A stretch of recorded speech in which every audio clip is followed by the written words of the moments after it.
সমাজে জবাবদিহিতা ও ন্যায় বিচার প্রতিষ্ঠার জন্য বিচারকদের ভূমিকা সবচেয়ে গুরুত্বপূর্ণ বলে মন্তব্য করেছেন আইন উপদেষ্টা অধ্যাপক আসিফ নজরুল। শনিবার সন্ধ্যায় রাজধানীর একটি হোটেলে বাংলাদেশ জুডিশিয়াল সার্ভিস অ্যাসোসিয়েশন আয়োজিত আলোচনা সভায় এই মন্তব্য করেন তিনি। বলেন, কারো চাপে নয়, বিচার কাজ পরিচালনা করতে হবে সততার সঙ্গে। ফ্যাসিস্ট সরকার গেল 15 বছরে বিচার বিভাগকে পুরোপুরি ধ্বংস করে দিয়েছে, বিচারালয়কে পরিণত করেছিল দলীয় কার্যালয়ে।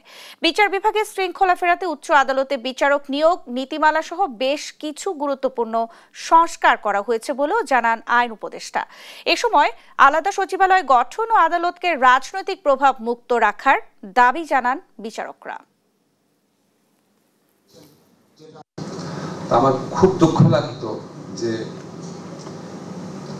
কোয়ালিটি ওয়াইজ যখন দেখতাম যে উচ্চ আদালতে কোয়ালিটির চেয়ে দলের প্রতি আনুগত্য এই বিবেচনাতে নিয়োগ হতো। তো এই আইনটা যখন করতে পেরেছিলাম, যে সুপ্রিম কোর্টে বিচারক নিয়োগের আইন, খুব ভালো লেগেছিল যে একটা বড় কাজ হলো।